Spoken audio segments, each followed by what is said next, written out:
What's up, everyone? Guess what? Enormous honor right here. Shae D'lyn. You know her from Dharma and Greg. You know her from Vegas Vacation. That's why, oh my gosh. I'm cousin Big. Oh my gosh. But I'll tell you what, I freaking love it. I mean, director, producer. My God, she's amazing. Actress, you name it. Welcome, welcome, welcome, welcome.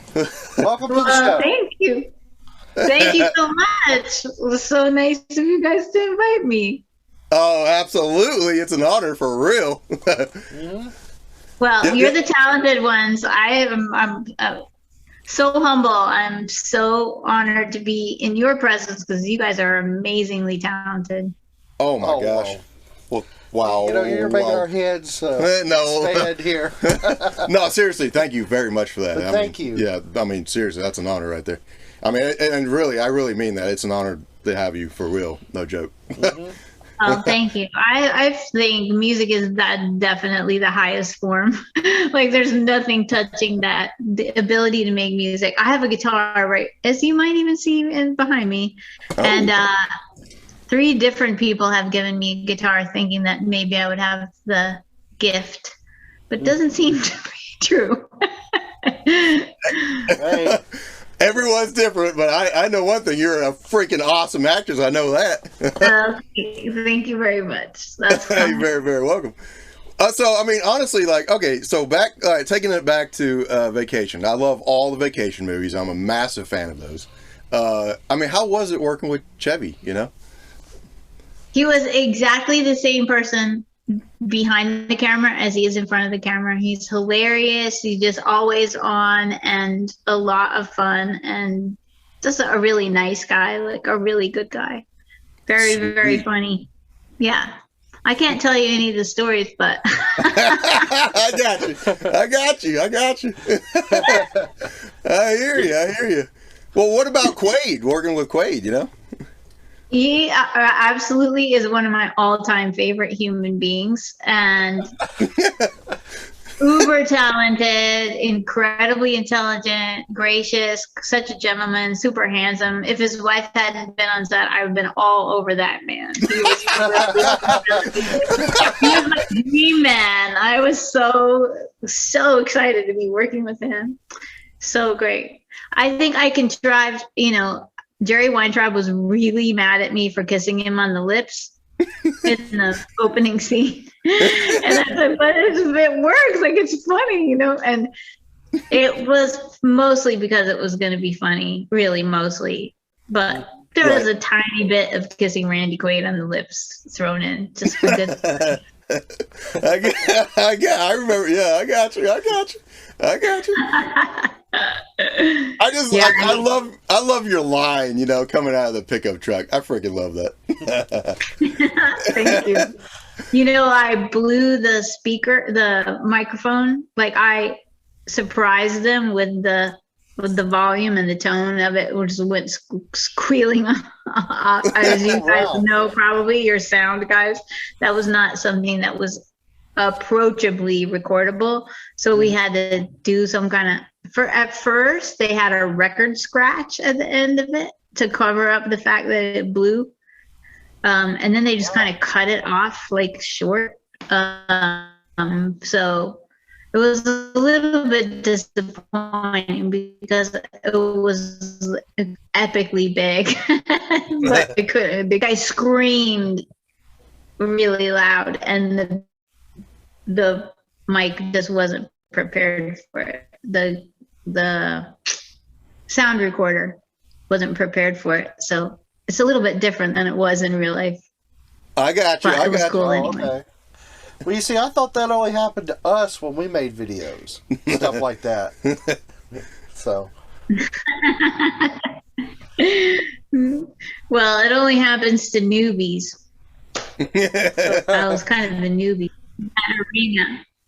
Yeah. I hear you. No, I mean, he knows I'm a huge Vegas Vacation fan. I love them all. I mean, that's why it's like, it's beyond an honor. I mean, seriously, I really mean that. Like, it's freaking awesome to have you. Thank you. That was fun. It was a really fun, you know, I was there for 3 months and I only did like 4 days shooting or whatever. So I was just there hanging out with the crew, with the cast and the crew and everything, and it was great. They were all so cool, so much fun. Ethan Embry was such a sweetheart. Oh my gosh, Marisol Nichols, super cool. Everybody. Beverly was really such a badass, really a cool chick. Nice. They were all really amazing. Heck yeah, that's awesome. Yeah. Well, we know you probably get it all the time, but can you tell us some interesting stuff about Dharma and Greg? Boom.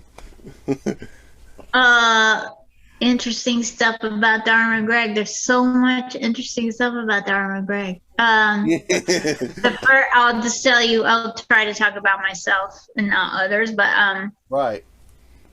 The week of the pilot, I changed characters, like jobs and character descriptions every single day of the week. Like they were trying to figure out exactly who was this chick, because they had originally wanted a tall, brunette, dark character, somebody that came across as being dark, and they were kind of, they thought I was really funny, so they were trying to use me, but they weren't exactly sure who she was until the very last day. I wasn't riding a motorcycle until the very last day. There was no motorcycle. There was no black leather jacket. I had like all different characters. I was a nurse. It was just really a crazy week, a crazy experiment. And I don't think that we ever really quite, like, it was always a little confusing that I was there. But I loved playing Jane. She was fun. And the people were really cool, really, really, really funny and talented.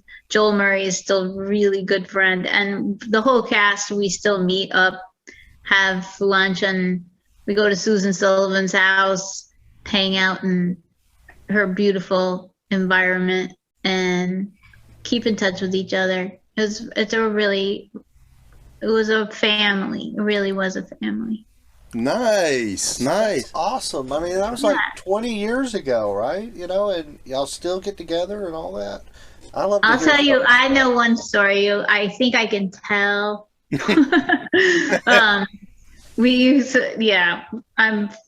cares? We used to smoke weed on Friday nights. We would tape the show. And after the show, we would smoke weed in my dressing room. It was just sort of fit my character, I guess. So everybody decided it was okay to smoke weed in my dressing room. And Tommy Chong was on the show, and Tommy Chong and I, we became kind of, buddies, as much as you do in a week. And on Friday night, we have a pizza party. Everybody, they would bring pizza and beer in, and people would be hanging out on the stage. And I went over to Tommy, and his wife was there, and I said, "So Tommy, there's a whole lot of people in my dressing room, and by a whole lot, I mean like in a room that's probably like 5 feet by 5 feet. Like it's just a little tiny room. There are like 30 people all sitting on the floor and everything." And they're all like wondering if maybe you would like to come up. It's kind of a tradition, where the guest star can come up to my dressing room and smoke some weed. And he looked at his wife and he said, I'm not supposed to do that or whatever. And she was like, "It's okay." So he came up to the room and he walked in, and it was just silent. Like everyone was like, and one guy, Greg, packed a bowl. Everyone was like quiet, handed him the bowl. Great weed. And the whole place went, it totally fell apart. They were so excited that Tommy Chong had said great weed. I hear you.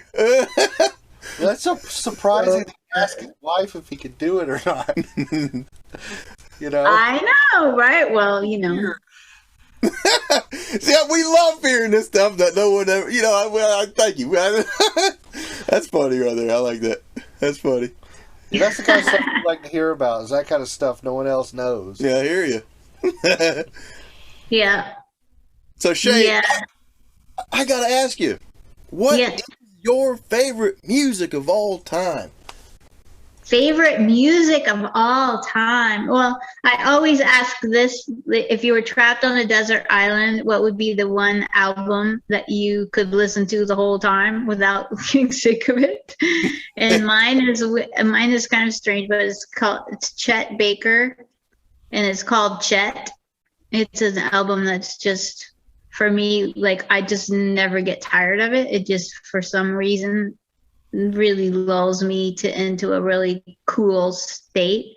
But I like every kind of music. I like all, I sing a lot, just, not professionally, just like walking around. And I sing the full range of, Negro spirituals, Appalachian Mountain music, like all kinds of folk music. And all day today I've been singing Sweet Child of Mine. Hey, Guns N' Roses, there you go. Yeah, I love all kinds of music. I love what you do. I love metal. I love everything. Blues is really, really my favorite probably genre. If I just had to pick a genre, I'd say blues. Yeah, we really like blues Nice. too. That'd be like our other thing that we like. Yeah, I love blues. Can we have some blues? Bum bum bum bum bum. Yeah, we That's it. made a blues song a while back. Yeah. I don't think you knew that. I wrote a blues song. He recorded it, played bass, and actually, what's a huge honor is my friend David, our buddy. He lives 30 minutes from us, but that dude played. You're gonna appreciate this. That dude played keys for Chuck Berry. Whoa! Yeah, so that was an honor to even have him on playing lead on my song. That's freaking awesome, Whoa! Yeah. Wow! Yeah. I want to hear it. Cool. Yeah, I can send it that way. Yeah. Send you a link. Yeah. Yeah. Oh, I'd love to hear that. Cool. Yeah, him, Jacy and I went to his house and recorded it at his house. Yeah. Wow. His part, that is. Yep. I would be so thrilled. I have a picture of me with Jack White in Nashville, just on the street corner, and you can see my face. It's like the happiest face you've ever seen. I'm holding on with him, and I'm like, wow. That's so cool there. Love it. Heck yeah. Well, you love blues. You would, Stevie Ray Vaughan. I'm sure you love Stevie Ray Vaughan. Oh yeah. Nice. Very, very, very huge fan. In fact, that's the first celebrity that I was working in an office at the time when he died. And when somebody told me that he died, in the middle of the office, walking across the office, I just went, I just sobbed. It just tore me up. I just couldn't believe that we were robbed of that music. Like, there's gonna be no more. It really shook me. Right. Oh yeah, I hear you. Tin Pan Alley is one of the all-time great songs. Heck yeah. We're on the same vibe. I guess the last celebrity that affected me, like when I heard about it, was Dusty from ZZ Top. Then did you know that Jenna danced for ZZ Top? Oh, she did? Jenna was before she became an actor, she was a dancer who toured with ZZ Top. She and another dancer just toured with ZZ Top for I think a year or so, at least. Oh, really? What? Yeah. That's badass. See, yeah. That's other So stuff badass. I want to do. I never would have known that. Yep, that's true. That was true. Hey. Yeah. But yeah, I'll tell you another Dharma and Greg thing. Okay. So Dottie Dartland was one of the co-producers. Dottie Dartland and Chuck Lorre were the producing team. And Dottie and I were pals.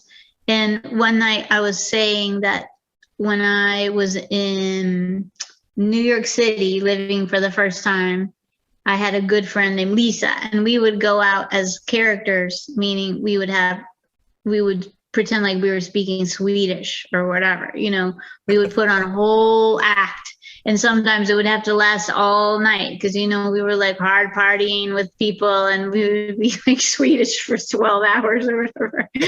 So I told her several tales about that, and she decided that was the thing that Dharma and Jane were going to do, that we were going to go and take on these other dialects and take on these characters. Shopping in the 50s was the very first one that she tried out, and the audience just loved it. So that became a thing on the show, and it was from my life. So that was very fun. That was cool. Yeah. Nice. Yeah, that's the stuff we like to hear. Absolutely. Yeah. Heck yeah. Yeah. I know. So I know we don't have a lot of time, but can you tell us about like what you're doing nowadays and since Dharma and Greg?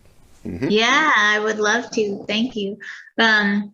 Well, first thing I did was move to Puerto Rico right after the show. I moved to Puerto Rico, and because I wanted to become a director, and then became a documentary filmmaker. I made socio-political documentaries.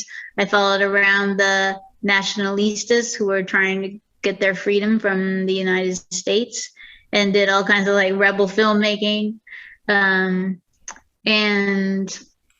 okay, can I tell you one story about that? There was a man who was sort of the leader of the nationalistas who had climbed up a top of a crane, like a building crane, because these builders were on sacred territory and they didn't want them to continue building this big high-rise hotel. And so he parked himself at the top of this crane, and he was there for 2 weeks. Like, they would pull food up to him on a rope and stuff. Finally, the cops were going to go arrest him and climb up the crane. And so they had me come as a filmmaker and film this thing in secret that the cops didn't know was happening. He dove off of that crane all the way from this 50-foot crane into the bay there. And he swam under the water, and he traded clothes with another guy who came up out of the water, and he swam under a bridge that had a gate on it, and he swam through the bars and got into a little canoe, and I was there in the canoe waiting for him when they took him, and we escaped together, and I got to film the whole thing, like him leaving. He ended up giving himself up at the end purposefully, but he did that to just be like, if we wanted to, we could. I also got to film the assassination of Filiberto Ojeda Rios, not at the assassination, but afterward. After the FBI assassinated him, they called me to come to the funeral and the memorial service, which was thousands of people. So, I filmed a really amazing group of graffiti artists called El Coro Gráfico for 2 years. It was a lot of really amazing experience. But now I've had a class. I've been teaching, and I have a studio where I teach, and we are now doing productions. Well, during the pandemic, we did 3 productions online, and now we're doing productions in New York City. And then hopefully we're going to be able to move around the state with one of them, maybe more of them. The one we're doing right now there's a play called Raisin in the Sun, which is written in 1959 by Lorraine Hansberry, about a Black family trying to get out of the hopeless environment of their really small house and move into a neighborhood that's white. And then another play, Clyburn Park, that takes place at the exact same time, but from the white neighborhood's perspective. So we have this really nice juxtaposition of these 2 plays, and then hoping to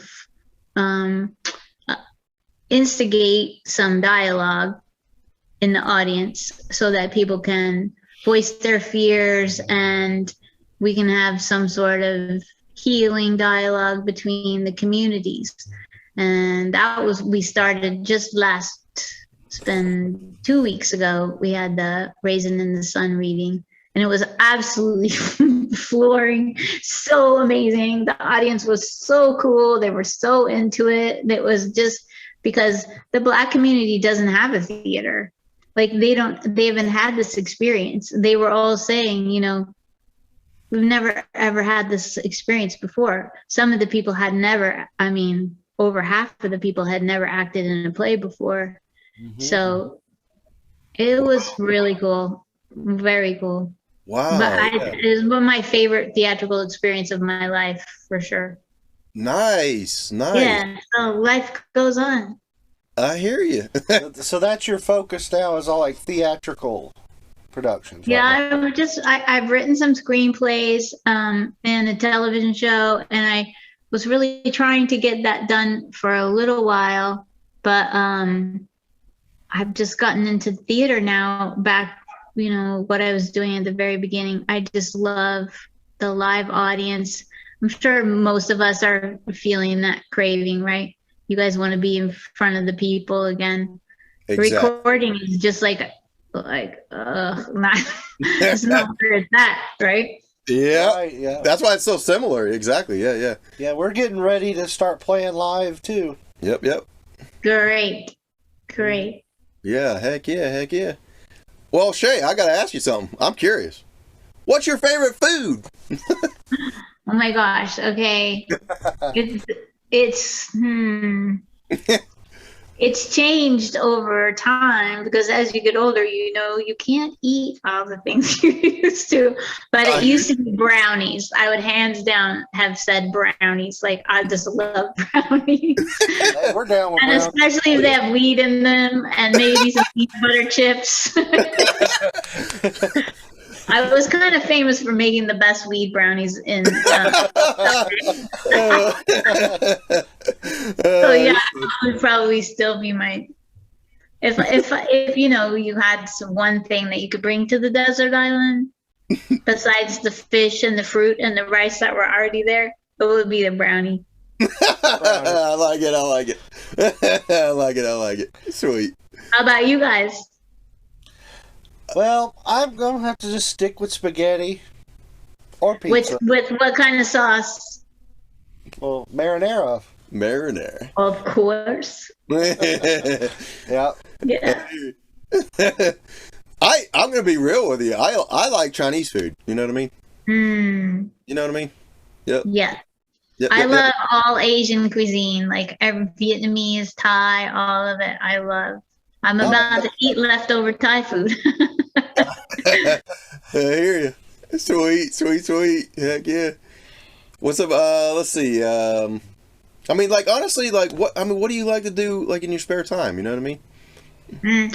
I'm a creator all the way. Like I just, the pandemic was not that painful for me. I mean, there were things about it that were horrific, but I love to be alone in my room making stuff. And it could be like recording really weird, silly little things, or it could be singing or writing poems or painting paintings, or,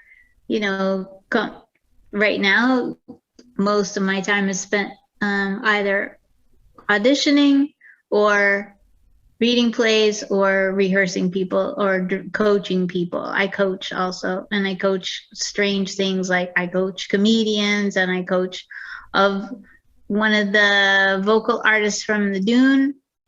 She's a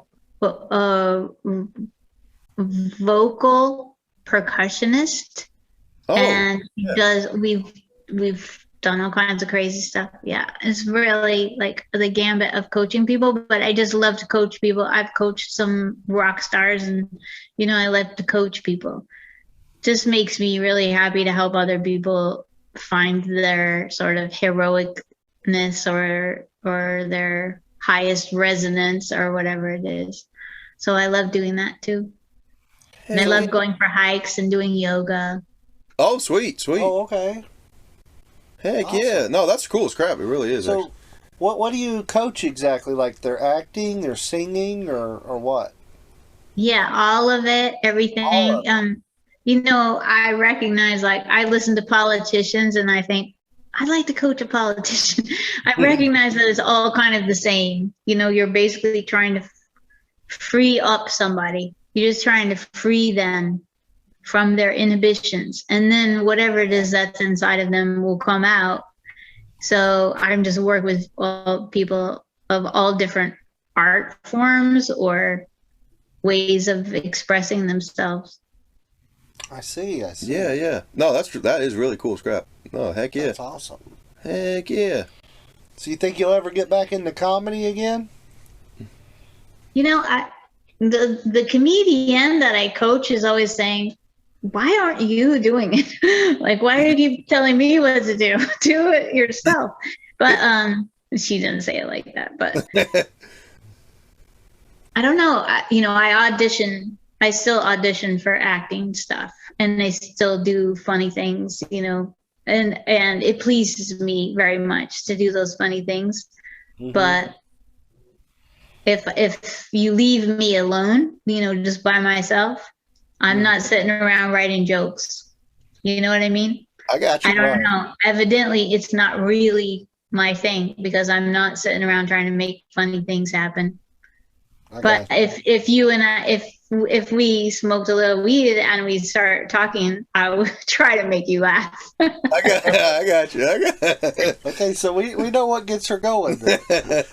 Yeah. I got you. Next time I'm in your neighborhood, I'll call you up and we'll make some funny and some blues.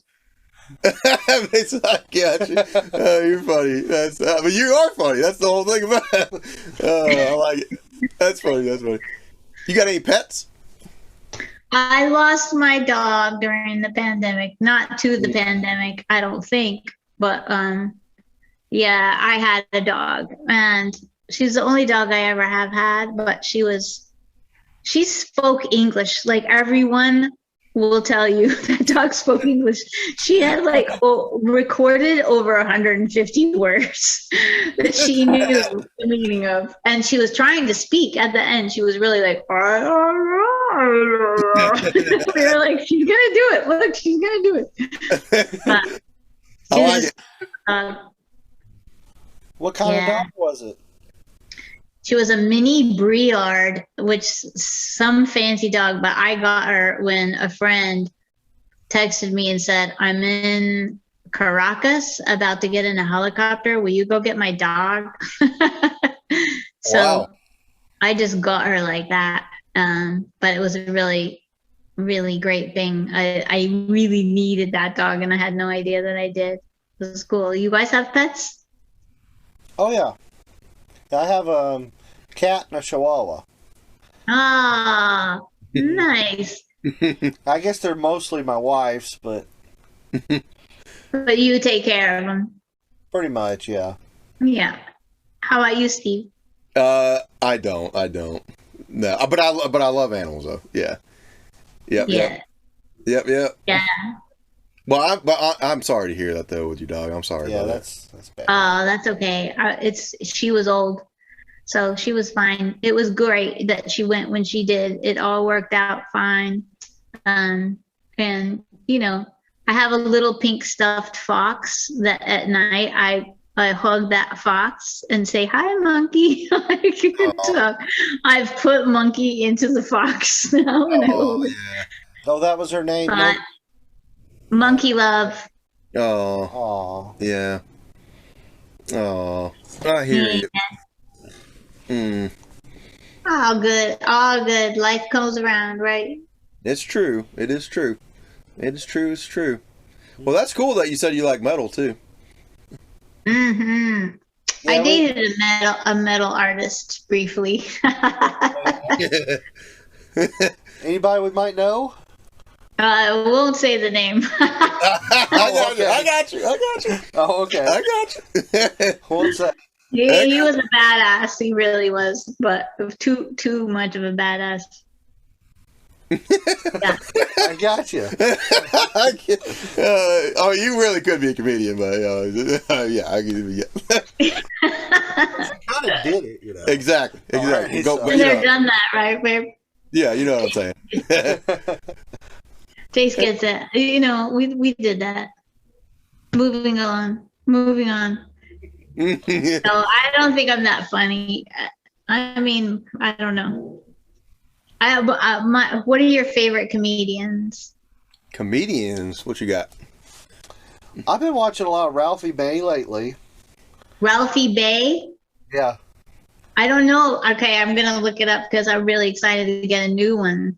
Because I'm getting stuck on my old comedians like Bill Burr and Louis C.K. and Yep. you know Dave Chappelle, Yep. Chris Rock. Yep. You've probably seen Ralphie May before. He actually died like in 2017. But he was very large. He was big. Yeah, Is he white guy? Yeah, white guy, Yep. really big. Yep. Wore a hat. Yep. Yeah, he is funny. He was really funny, and he was popular. Yeah. Where is he from? I'm not sure. Yeah, I don't know. But yeah, I've been watching him a lot lately. And then All right, I love awesome. Jeff Dunham as too. You know, Jeff Dunham's awesome. Yeah, Jeff's funny. Mm-hmm. Yep. And then Fluffy. Fluffy's good. Yep. I'm really a big fan of the ones who tell stories and like are really good at playing all the characters. That's what I like the most. Oh I hear you. yeah. That's Fluffy right there. I hear you. Yeah. I love his story about the cop stopping him and asking him like, "Oh, you smelled the donuts." I like it. I hear you. Yeah. I mean, honestly, I'm old school. Actually, I like my favorite of all time is John Candy. You know. Oh, I love John Candy too. Yeah. I love that, and Chris Farley and all that. You know, and of course Chevy Chase and all. You know, and all the good. Yeah. Yeah. I wanted to tell you one little story that Steven said your favorite moment was that opening scene where I jump out of the pickup truck in Vegas Vacation. Oh yeah. Yeah. So the director had come to me and said, I just want you to jump out of this truck as it's pulling along, and it's just going to slow down, and you're going to just jump out onto the pavement. And I was like, what? Like, this is my first movie job, and I'm playing a stripper, and I have bare legs, and if I fall on this gravel road, that's the end of me in the movie. Let's just get somebody else. So I was like, I don't think that's a good idea. He said, no, you can do it. It's going to be fine. You know, you'll be great. You just jump out and keep on walking. Oh my gosh. Okay. Yep. So I did it. We did the whole scene. And if you remember, in the exact same take, I do that. And then I kiss Randy on the lips. Yep. And the producer, Jerry Weintraub, on the set. And as soon as the take is over, he's like, what the was that? He just lost it. So that wasn't scripted. It was supposed to be a G-rated movie, and so already the kiss was like way over the edge, he thought. And then why was I jumping out of a moving pickup truck on his movie? You know, like that seemed like the most self-destructive thing ever to do. Oh my gosh. I didn't know, but he did think that it was my idea. And nobody ever told him any different. So he was just like, what is wrong with that girl? The whole movie, he thought I was just like some crazy person. But he kept it in the movie. It was in the movie, so. Nice. Must have been right. Yeah. The take two where I did not kiss Randy Quaid on the lips, that take was not in the movie. I got you. I hear you. That's awesome. Yeah, that's awesome. I love it. Thank you for telling. I never would have known that stuff. Yeah, well, awesome. nobody else does either. But it's our secret and the world. I love it. Thank you. You're awesome as crap. You really are. Well, it's just so nice to talk. with you guys. I can't wait to hear your newly recorded, the one with your friend David. Yeah. Tim. Yep, Is that right? Yep. So you're gonna send it to me. And I hope to keep in touch. Well, all right. It was nice to meet y'all. Oh, thank you. And the internet was going a little slow there, but I mean, seriously, it is. It is such an honor, and I really, really, really mean that from my heart. It's an honor. Thank you for joining us.